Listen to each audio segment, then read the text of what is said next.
में मरुस्थलीय परितंत्र, भारत में मरुस्थलीय परितंत्र,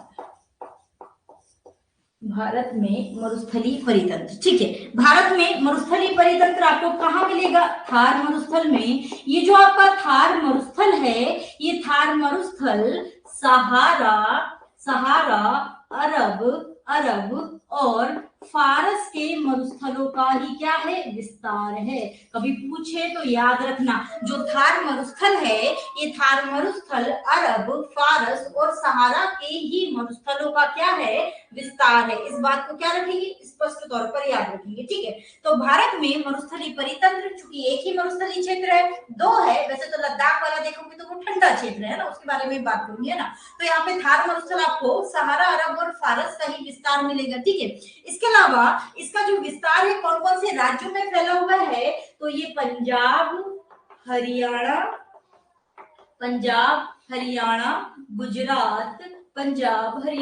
गुजरात और राजस्थान में इसका क्या है? विस्तार है। तो 4 राज्यों में ये जो आपका थार मरुस्थल है क्या है? फैला हुआ है। ठीक है, अब ये जो क्षेत्र है यहाँ पर पवनों के द्वारा निर्मित स्थलाकृतियां बहुत सारी देखने को मिलेगी, जैसे बरखान वगैरह, रेत के टीले। तो ये पवन क्या है? एक बहिर्जात शक्ति है। ठीक है, पवन क्या है? एक बहिर्जात शक्ति है। बहिर्जात यानी कि जो स्थल रूप ऊपर मौजूद है उनमें परिवर्तन करने वाली एक शक्ति है। किसकी तरह? नदियों की तरह, हिमालयों की तरह।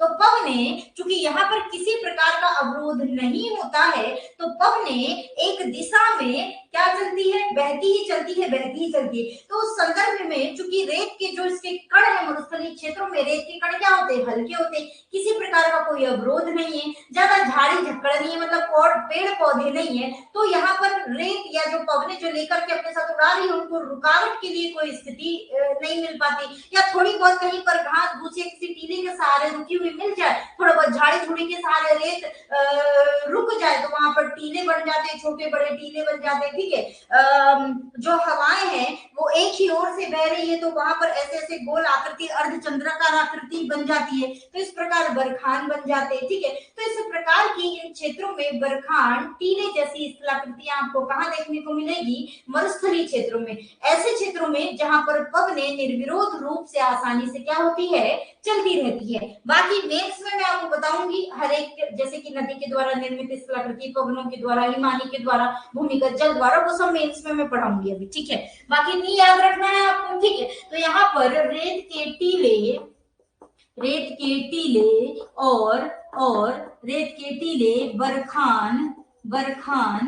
बरखान एटसेट्रा कर दो, आदि स्थलाकृतियां यहाँ पे क्या मिलती है? आपको देखने के लिए मिलती है। ठीक है, और ये जो टीले हैं ये स्थायी भी नहीं होते हैं, ये भी याद रखना। ये टीले, मान लो ये हवा चल रही है, यहाँ से रेत के कण उड़ा के ले गई, यहाँ पे एक झाड़ी लगी थी, यहाँ पे क्या कर दी इसने? टीला जमा कर दी। अगर ये झाड़ी के सहारे कोई टीला बना है, जब तक ये झाड़ी गिर नहीं जाती, जब तक ये टीला आगे नहीं बढ़ेगा, मतलब वहां स्थायी रह जाएगा, तो ये स्थायी टीले। लेकिन हवा चल रही है, थोड़ी देर यहाँ क्या बन गया? लाला की लगातार यहाँ पे क्या हुआ? रेत जमा करते गए, इसके सहारे क्या हो गई? एक टीला सा बन गया। अब क्या होगा? ये हवाएं यहाँ से भी तो रेत उड़ाती जाएगी, धीरे धीरे ये टीला छोटा होता जाएगा, उसकी रेत किसी और स्थान पर जमा होती जाएगी, छोटा होते होते होते होते अब यहाँ पे क्या बन गया? टीला बन गया। तो ऐसे करके जो ये टीले हैं ये क्या होते हैं? चलायमान होते हैं, स्थायी नहीं होते हैं। ठीक है, ये बात को भी क्या रखेंगे? याद रखेंगे। इसके अलावा वनस्पति तो वही कटीले, गुद्देदार, इस प्रकार की क्या पाई जाएगी? वनस्पति पाई जाएगी। ठीक है,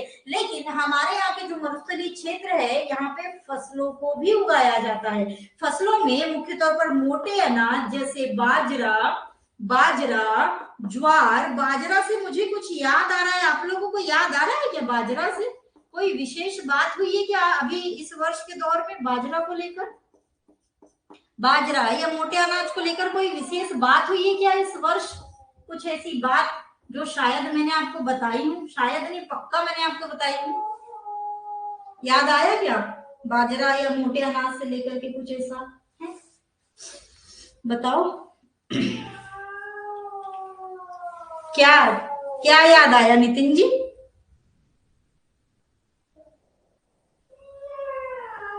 क्या याद आया?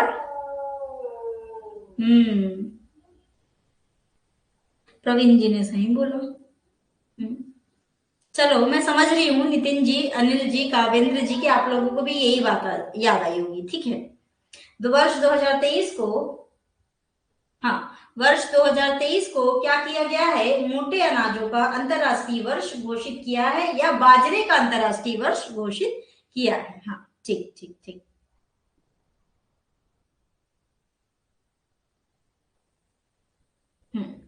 चलो बढ़िया, याद रखना है ना।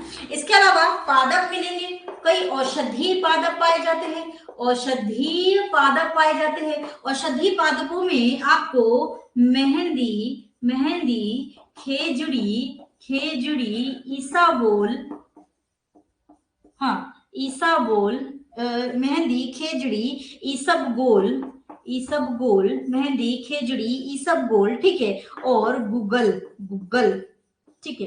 गूगल के संरक्षण के लिए राजस्थान सरकार काफी प्रयास करती है, ठीक है, गूगल, है ना। इसके अलावा ये हो गया, ये क्या मिले आपको, औषधीय पौधे। इसके अलावा जंतु पक्षी, जंतु पक्षी भी यहाँ पर पाए जाते हैं, हम भारत के संदर्भ में बात करें, ठीक है। हाँ, सिंह जी, हाँ, सूरी जी, ठीक है। बाजरा वर्ष या मोटे अनाजों का अंतरराष्ट्रीय वर्ष, दोनों ही नाम याद रखना है ना।